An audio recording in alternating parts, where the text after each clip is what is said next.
로마서 12장 15절부터 21절 말씀입니다. 즐거워하는 자들로 함께 즐거워하고 우는 자들로 함께 울라. 서로 마음을 같이하며 높은 데 마음을 두지 말고 도리어 낮은 데 처하며 스스로 지혜 있는 채 말라. 아무에게도 악으로 악을 갚지 말고 모든 사람 앞에서 선한 일을 도모하라. 할 수 있거든 너희로서는 모든 사람으로 더불어 평화하라. 내 사랑하는 자들아, 너희가 친히 원수를 갚지 말고 진노하심에 맡기라. 기록되었으되 원수 갚는 것이 내게 있으니 내가 갚으리라고 주께서 말씀하시니라. 내 원수가 줄이거든 먹이고 목마르거든 마시우라.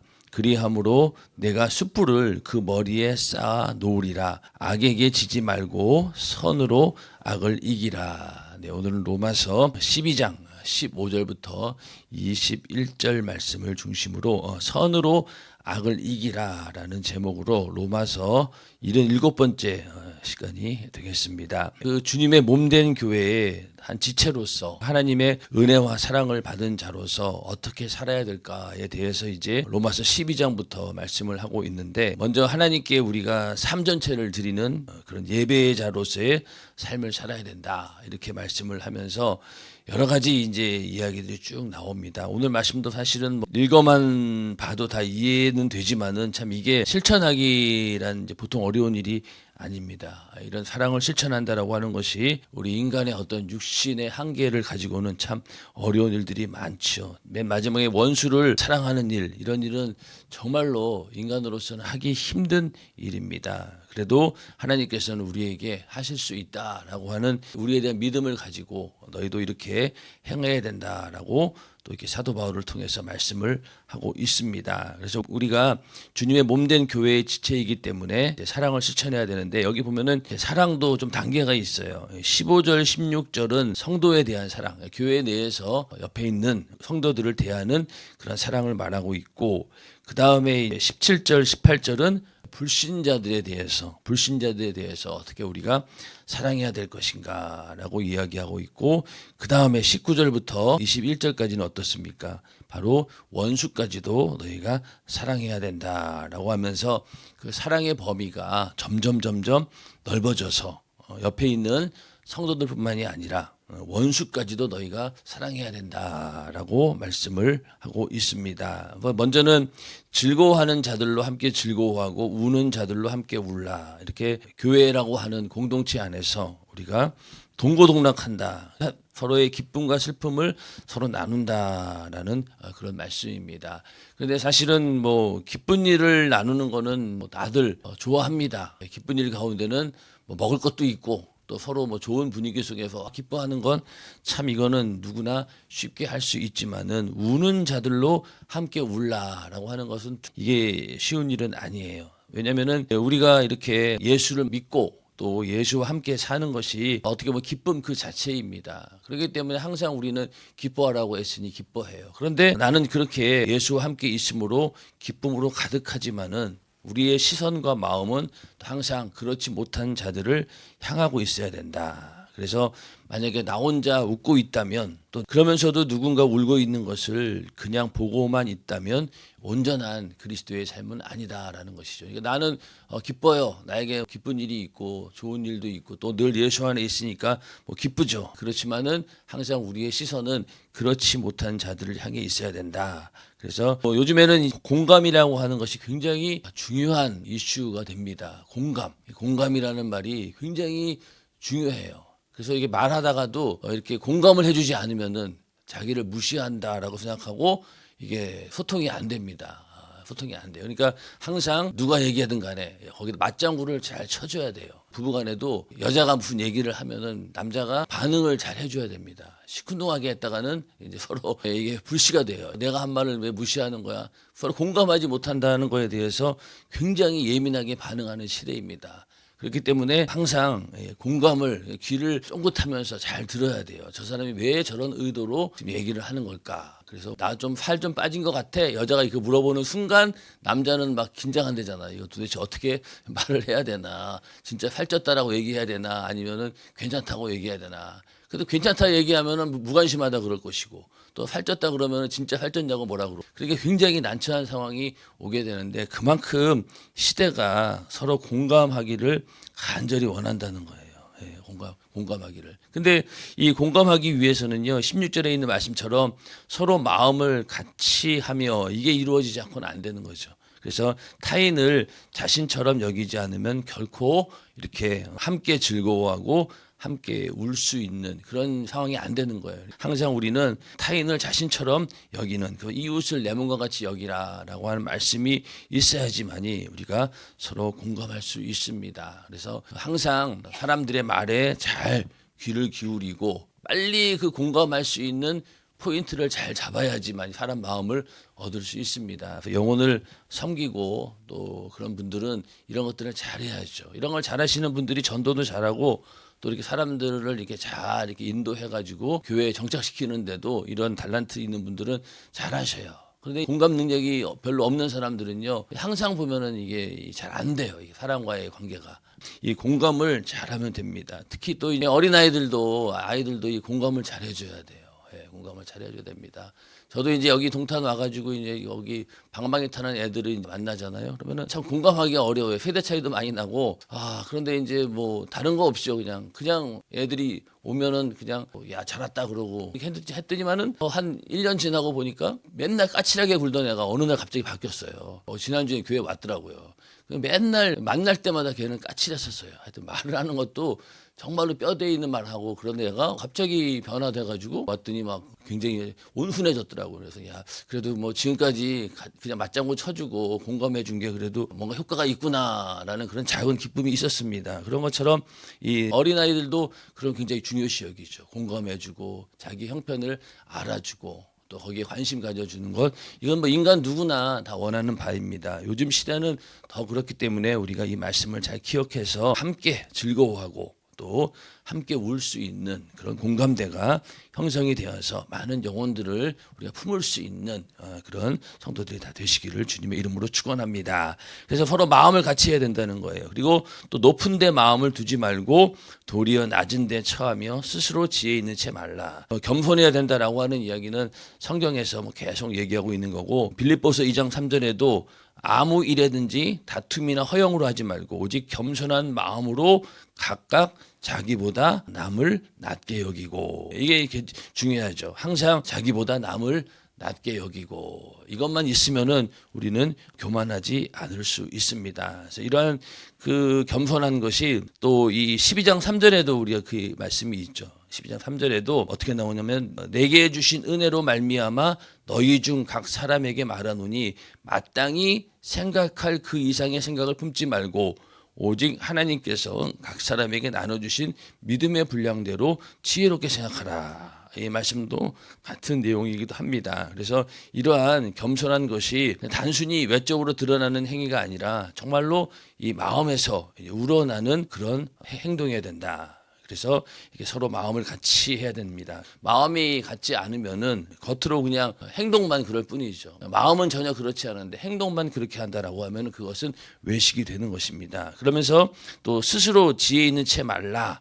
이렇게 말씀을 하고 있는데 우리 로마서 1장에도 보면은 22절 23절에 보면은 스스로 지혜 있다 하나 우준하게 되어서 어떤 일이 벌어졌냐면은 하나님의 영광을 썩어질 버러지 형상의 우상으로 바꾸었다. 이렇게 말씀하고 있습니다. 그래서 스스로 지혜 있다. 오늘날 하나님을 부인하고 또 예수 믿지 않는 그런 사람들을 보면은 다들 스스로 지혜 있다라고 착각하는 거예요. 인간의 이 지식이 지금 이렇게 고도로 발전한 문명을 만들지 않았느냐. 인간이 이제 좀 있으면은 인간을 창조할 수도 있다. 뭐 이러면서 모든 질병을 다 고칠 수 있고 인간은 영원히 살 수 있는 그런 존재로 만들 수 있다. 이런 것들이 다 뭡니까? 스스로 지혜 있다라고 하는 것이죠. 근데 그 결과가 허무한 그런 우상 숭배로 지금 이어지고 있는 게 바로 인간의 현실입니다. 그래서 이 스스로 지혜롭다 하는 것 자체가 하나님을 도전하는 행위가 되는 것이죠. 스스로 지혜롭다 하며 스스로 명철하다 하는 그들은 화 있을진저. 이렇게 성경도 말씀을 하고 있는데 처음에 이제 솔로몬 왕을 세우고 나서 하나님께서 너 필요한 게 뭐냐? 내가 뭘 줄까 이렇게 물어보십니다. 그러면 그 순간 얼마나 많은 생각을 했을까요? 여러분들도 만약에 하나님께서 너 한 가지만 택해라 뭘 줄까 그러면은 뭘 택하겠어요? 굉장히 머리가 복잡해질 거예요. 이걸 구해야 저걸 구해야 되나. 근데 솔로몬은 거기서 뭘 구했습니까? 지혜로운 마음을 구했습니다. 누가 주의 이 많은 백성을 재판할 수 있사오리까? 지혜로운 마음을 종에게 주사 주의 백성을 재판하여 선악을 분별하게 하옵소서. 이걸 구했어요. 솔로몬은 지혜로운 마음을 달라고 그랬는데 왜 지혜로운 마음을 달라고 했느냐? 바로 선악을 분별해서 판단을 잘하게 해달라고 이렇게 간구를 했습니다. 그랬더니 하나님께서 엄청 기뻐하셨어요. 그게 주님 마음에 딱 맞아 떨어진 거예요. 그랬더니만은 구하지도 않았던 부와 영광도 다 주셨고 열왕 중에서 너와 같은 자가 없다 이러면서 솔로몬의 시작은 정말로 하나님이 주신 모든 복을 다 소유한 그런 자였어요. 아마 이 천하의 인간으로서 아마 이 정도의 복을 받은 사람은 없을 것 같아요. 육신으로는. 솔로몬은 그렇게 지혜를 간구했습니다. 그러니까 엄청나게 하나님께서 그 기뻐하셨던 거죠. 그래서 지혜를 구하는 것.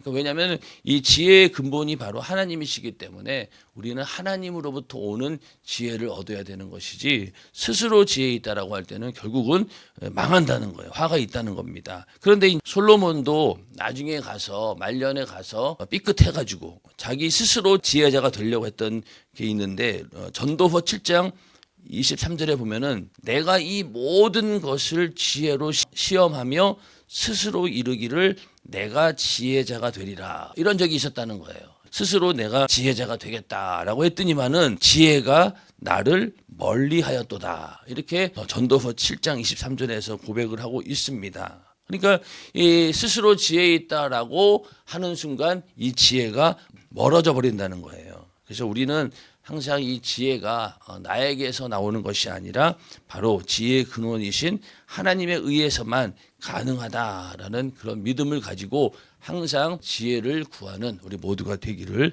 주님의 이름으로 축원합니다. 그래서 잠언이나 이런 데는 어떤 때 가만히 보면 이 지혜라고 하는 말이 거의 하나님과 동격으로 보여요. 인격체로 막 이렇게 기록을 하고 있습니다. 그만큼 하나님이 바로 지혜의 근원이시라는 거죠. 그렇게 해서 이렇게 15절, 16절은 바로 교회 내에서 우리가 서로 어떻게 사람들과 대해야 될 것인가라는 것을 말씀을 하고 있고 17절에 가서 이제 아무에게도 악으로 악을 갚지 말고 모든 사람 앞에서 선한 일을 도모하라. 악으로 악을 갚아야 된다라고 하는 것은 구약의 율법에 그렇죠. 눈에는 눈, 이에는 이. 누군가가 눈을 빼게 만들었으면 나도 눈을 빼고 누가 나에게 이만큼 상하게 했으면은 나도 그만큼 갚아주는 것.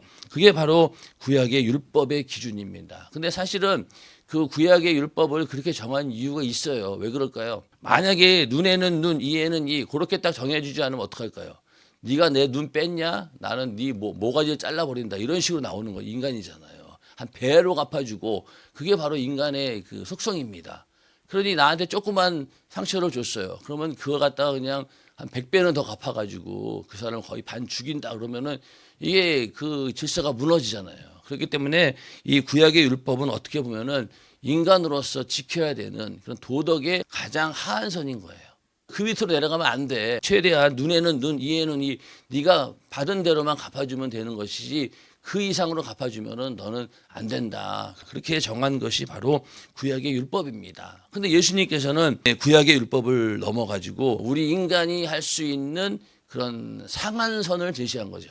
아까 구약이 바로 그 하한선이라고 한다면은 예수님의 가르침은 아주 그 상한선인 거예요. 이게 우리가 도달해야 될 목표인 거예요. 그래서 마태복음 5장 38, 39절에 또 눈은 눈으로 이는 이로 갚으라 하였다는 것을 너희가 들었으나 구약의 율법은 그렇게 이야기하고 있지만은 나는 너희에게 이르노니 악한 자를 대적지 말라. 누구든지 내 오른편 뺨을 치거든 왼편도 돌려대며 이렇게 얘기하고 있죠. 그러니까 만약에 구약의 율법대로 안 되면은 오른편 뺨을 딱 때리면 어떻게 해야 돼? 우리도 한 대 날려야 되는 거죠. 동시에 한 대 맞는 대로 쳐야 됩니다. 근데 그게 아니라 야 이쪽도 때려라.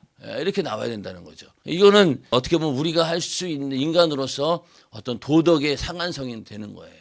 이렇게 나왔을 때 굉장히 당황할 거 아닙니까? 그렇지 않습니까? 여러분들 뭐 집안에서도 남편에게 뭐 핍박을 당하거나 또 가족들에게 또 부모님에게 핍박을 당하는 경우 어떨 때는 이렇게 손이 막 올라가기도 합니다. 그리고 매를 맞기도 하죠.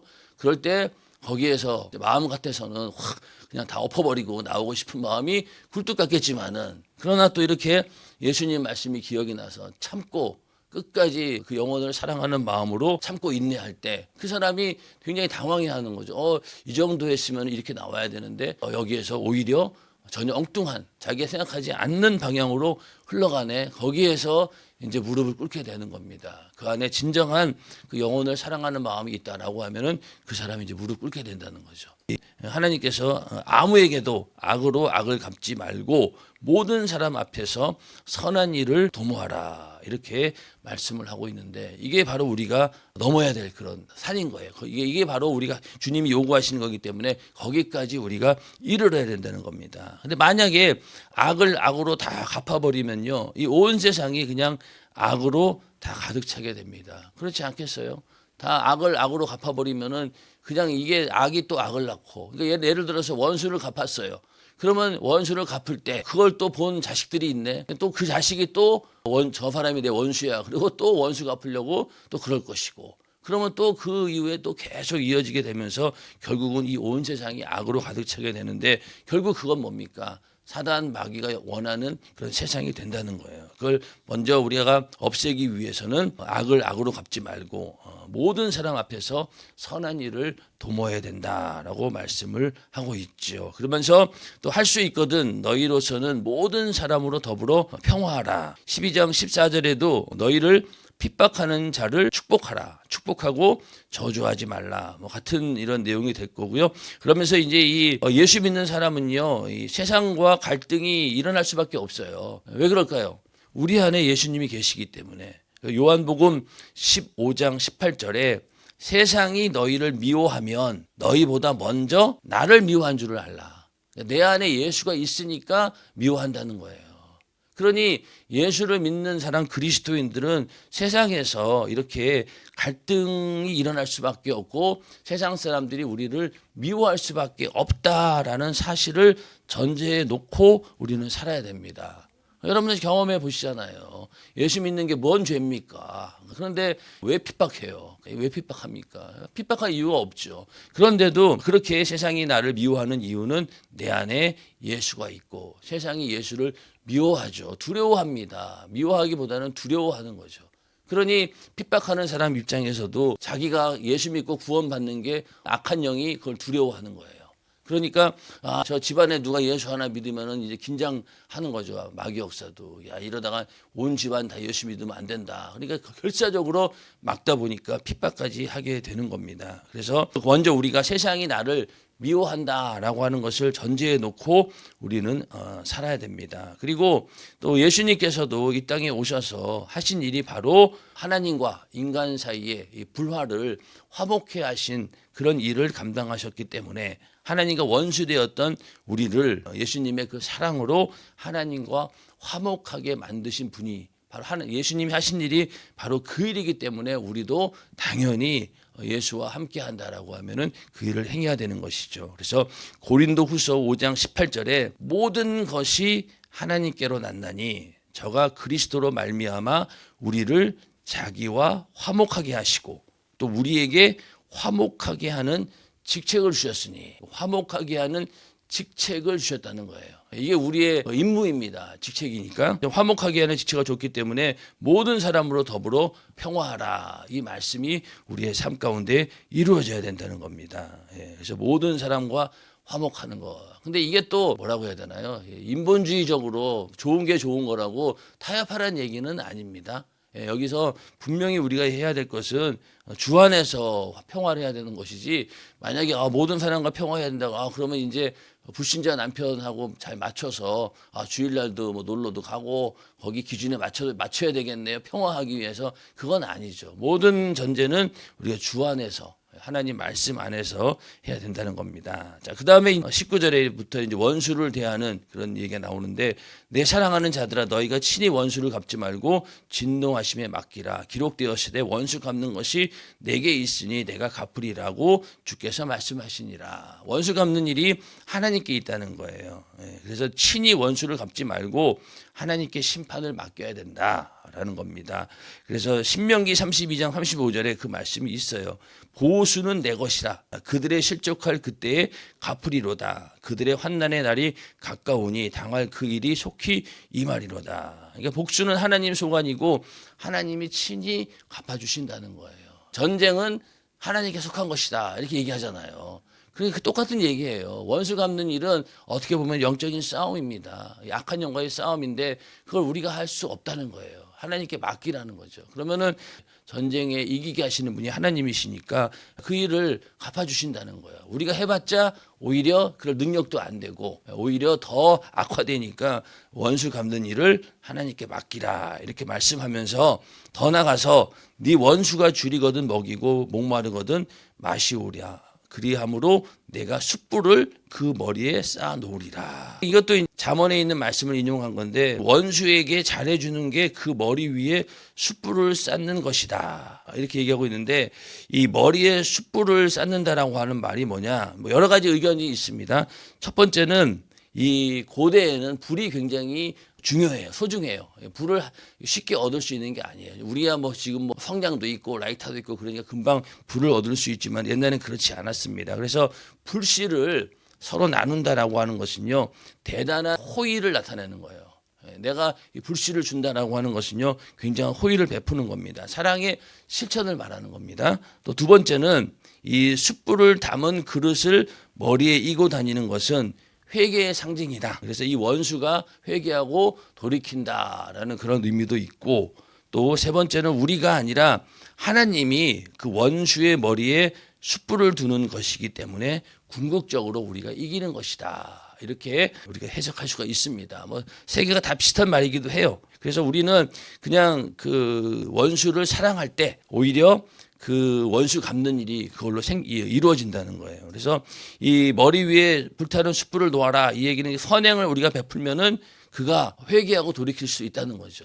그렇죠. 만약에 악을 악으로 갚아버렸으면은 이럴 일이 없는데 아까 말씀드린 것처럼 전혀 다른 방향으로 오히려 그 원수를 사랑하니까 그 사람이 감동을 받아가지고 회개하고 돌아오는 역사가 있다라고 그렇게 우리가 이해할 수도 있습니다. 그런데 우리가 사랑이라는 단어를 들으면은 기본적으로 감정과 연관을 시킵니다. 사랑, 감정. 그래서 이 형제를 사랑하라라고 하는 말은 금방 이해가 돼요. 형제니까 내가 감정적으로도 당연히 사랑해야지. 그런데 이 원수를 사랑하라라고 하는 말을 이 감정과 연결시키면 이해가 안 돼요. 그렇잖아요. 원수를 사랑하는데 감정적으로 사랑할 수 있냐고요. 없어요. 없습니다. 그렇기 때문에 원수를 사랑하는 이 감정은 행동과 연관을 시키는 거예요. 그러니까 여기도 원수를 사랑하거든 뭘 어떻게 하라고 그랬어요.